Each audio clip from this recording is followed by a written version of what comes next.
Hey guys, it's Mike from 424recording.com, and in today's video, I decided to record something awesome today. I've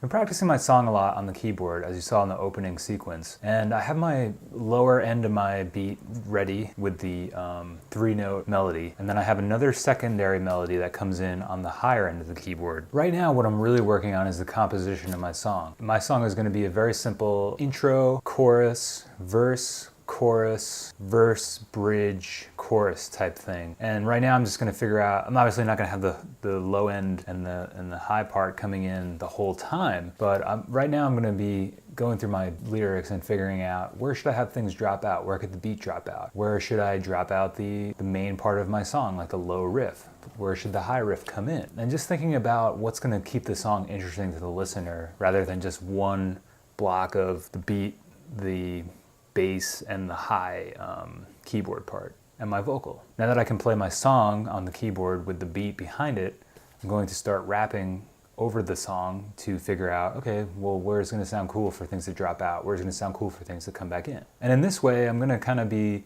trying to visualize in my mind rather than on the computer screen, and just listen to what I'm doing rather than look at what I'm doing on a screen. And just going to be listening and feeling where, okay, maybe something should drop out here. Okay, maybe some shaker should come in here. Okay, maybe the high end of the keyboard could come in here, the secondary melody. Maybe I'll have my hype man track back these words. It's a pretty exciting way to work, because now I think that I can play my keyboard parts, the synth parts, with the beat. I think I'm going to save myself a track, which is awesome because, as you know, I'm only doing 4 tracks.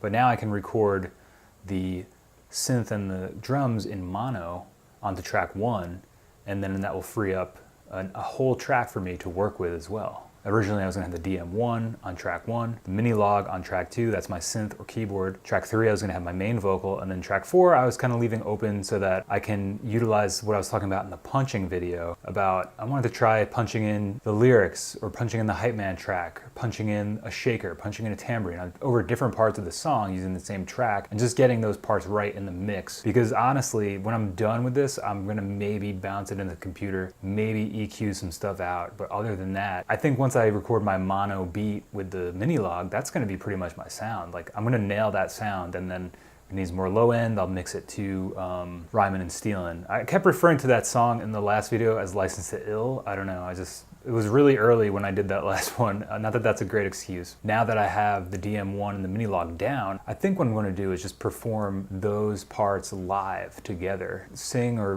rhyme over that and figure out, okay, so then I can drop things out in real time, and since it's all mono and synthesis, I don't have to worry about it being loud or me talking, or if it comes down to it, maybe I could even, if I had the song down well enough, I could probably play it with the beat and rhyme over it as well. But I'm gonna leave it open to whatever I think is the best method to do it. At that point, you know, I might not even need 4 tracks. I could perform the whole thing live and then add some stuff to spice it up.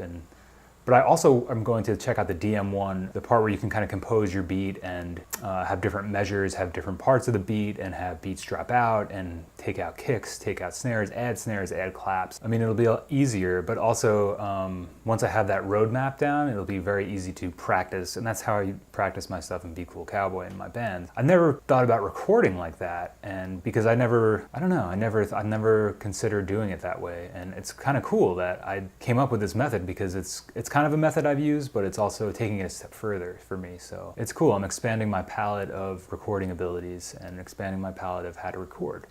So I'm really excited to lay this thing down. But this week I worked on my beat, and now I'm working on the composition and the performance. And I think next week I'm going to try to record and just start mixing the sounds, making sure because there's like a little weird stuff going on with the kick drum and the low synth, because the kick drum kind of has like a weird pitch, and sometimes it sounds like it's out of tune, but maybe that's cool, you know, maybe I can adjust the pitch wheel a little bit on the 4-track and, I don't know, make it sound, have it be a little out of tune. Maybe that'll sound cool. Maybe it won't, I don't know. I won't know until I try. And in that way, I'm kind of improvising as I'm going. I don't have like a solid, static idea of what I want to do. And I mean, I think it's like 85% of the way there, but then I have another 15% of, you know, room to improv, to change things up.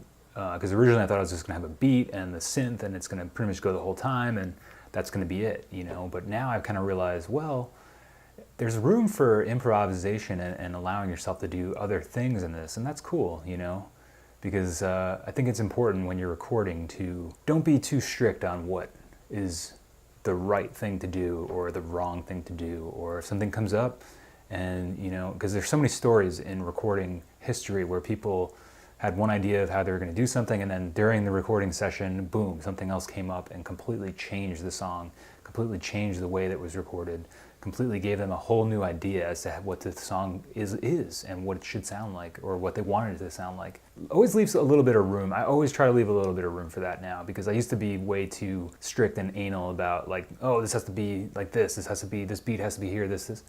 I don't know, just let it flow, you know, just let it kind of dictate itself. So with that, I'm going to head back to the lab and figure out what's going down. Hopefully my friend Justin shows up soon, because I'm going to be making a video with him recording his keyboard singer-songwriter stuff on the 4-track. So, but in the meantime, since he's not here yet, that's what I decided to do today.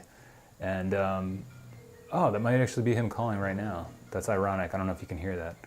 Don't forget to subscribe to my YouTube channel, you nerd. This is Mike with 424recording.com. Godspeed, my friend. Let me know how things are working out for your song in the comments. I want to know what your progress is like this week. Have you been doing stuff? Have you been procrastinating? Have you been making more progress? Have you been making less progress? Let us know in the comments. I'm really curious as to hear what you guys are up to, what's going on. All right, catch you on the flip-flop. Peace.